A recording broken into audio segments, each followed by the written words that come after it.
Hey guys, Broheen here from the Gamers Emporium channel. So upon request, I had someone that wanted me to make a Harbinger Chloro spec, which actually I already have a Harbinger Chloro spec up, I think, twice on the channel. But for the record, here it is again.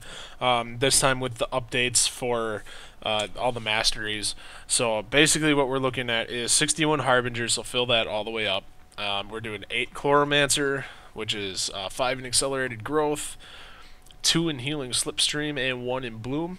And then for elementalist, we're doing 5 in biting cold and 2 in charged for a total of 7 points. Now the level 61 mastery goes to overflowing vitality, so while in combat you heal 25% of your endurance every 3 seconds. You can use Arcanist Shield, but I don't think it's as good.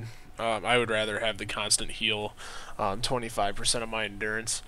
So healing expertise increases your healing done and absorption granted by 5%.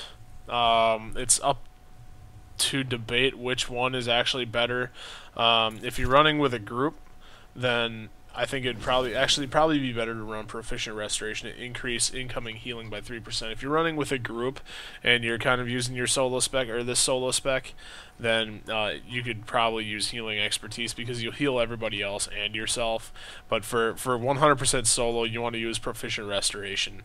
For level 63, Eldritch Swiftness is what I use, just for the unmounted movement speed. The Sparkling Destruction, damaging single target, instant abilities apply stacks on you. Also increases the range of Blade Rush. So there's not really... Level 63 is kind of goofy.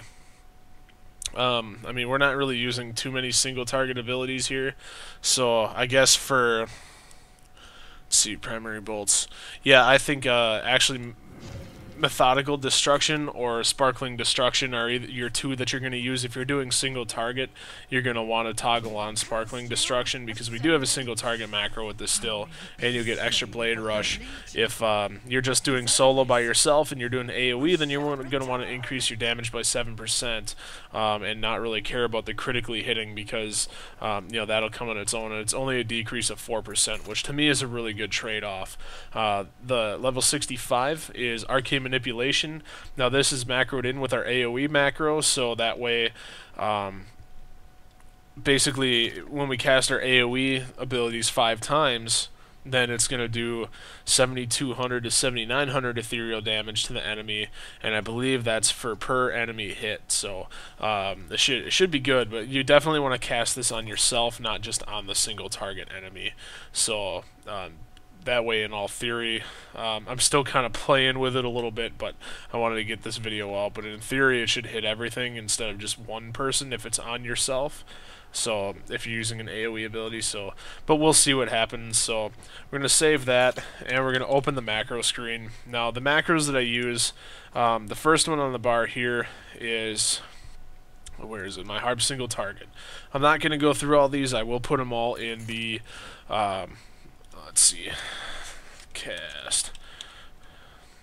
Arcane Manipulation. Throw that in there. So these macros will be in the description. Now I don't use this Harb AoE. I created my own simpler version of it that was a little faster, and it more revolves around Lucent Slash rather than anything else. So basically, which one do we got here? Yes, this one. So this macro is basically, it's got the Arcane Manipulation itself. The Essence of the Wind is going to increase your dodge. Your Lucent Slash is your basic, AoE ability that you're going to spam over and over. Vengeful Shock is for whenever you dodge something, you can kind of counterattack. And Conditioned Response is your itty bitty heal that Harbinger gets that is actually useless, but you might as well throw it in there because it's not on global cooldown. And then your not active Charged Blade syntax, just to make sure that your Charged Blade is constantly toggled. So you also have your Empyrean Ascension macro, which is basically this.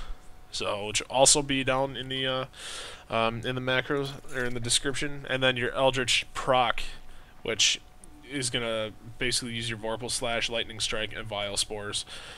You also have your dots that you're going to use, which is going to put life-based dots on your enemy, and that'll increase your heals that you're going to generate for yourself.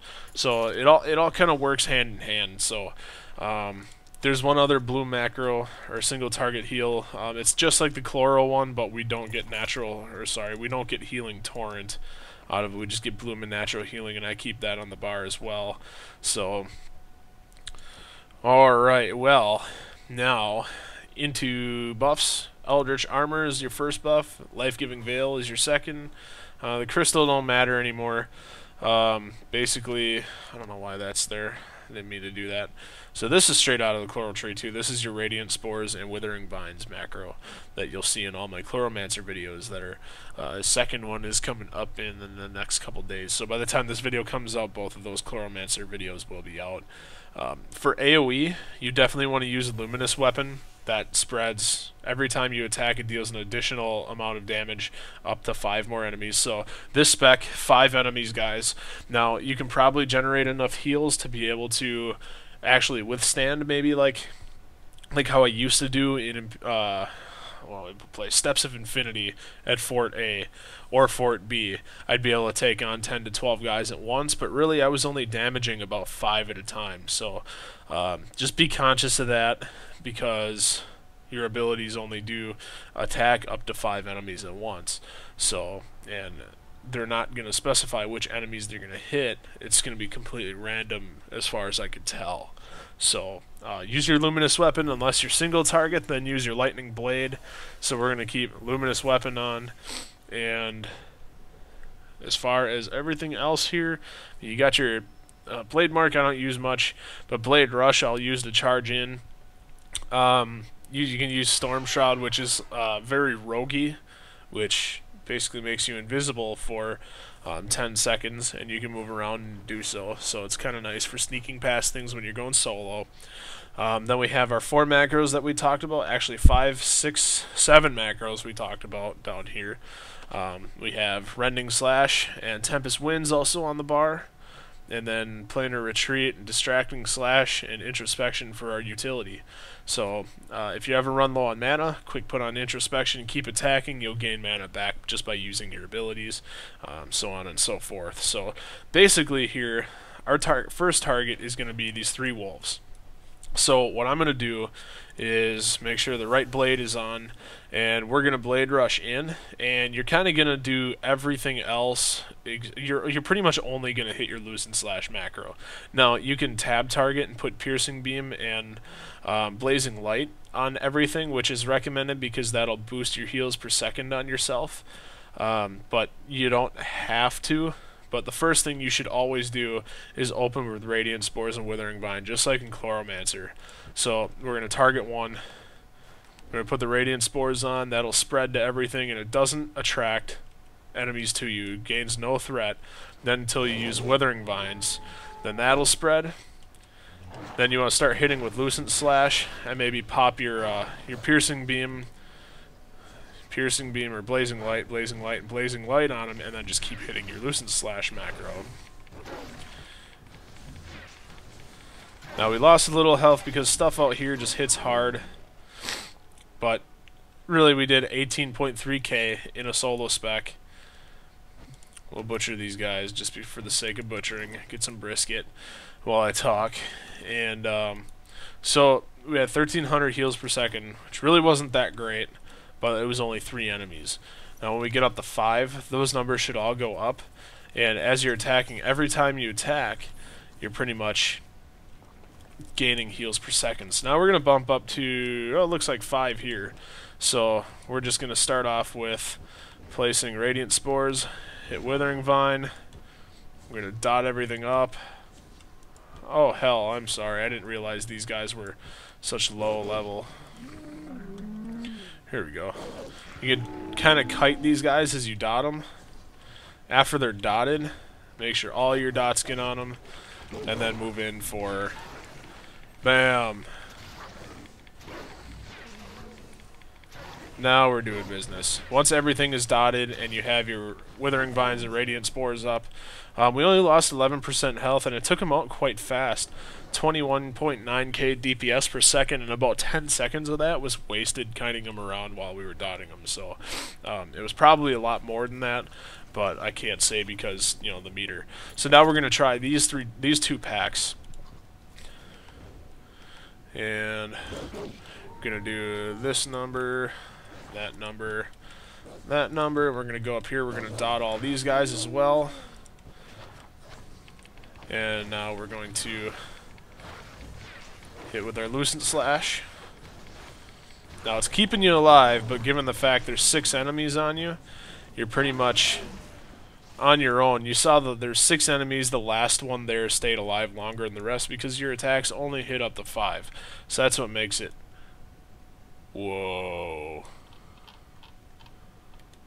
We gotta go check that out. Sorry, I had an ADD moment. So, but you get the point there. Check that out. What the hell is going on here? Does anybody else ever see this?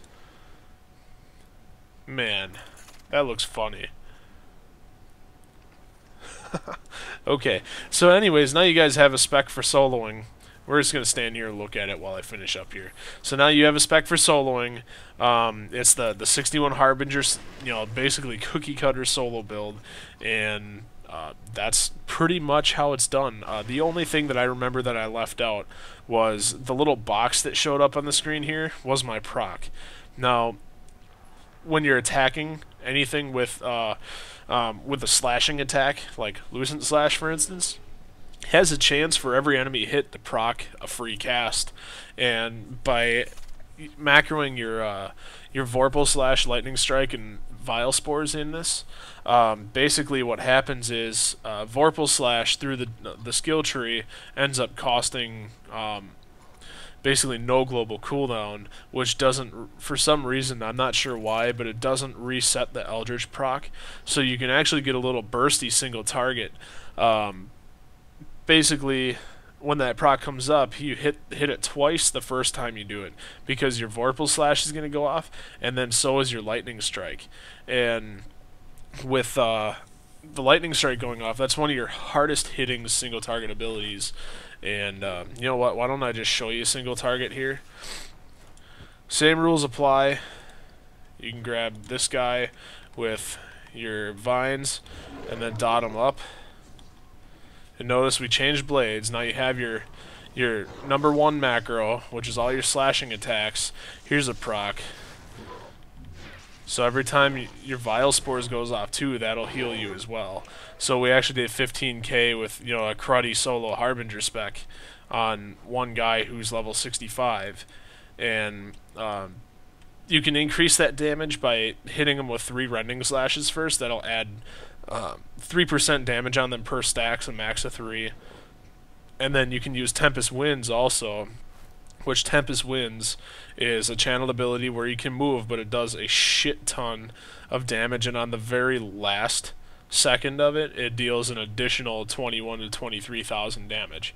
So it's very, very good for single target. So so the spec is very viable for single target as far as the healing, and it's even better in AoE for healing and solo healing and just soloing in general. So this is the spec I use to level all the way up.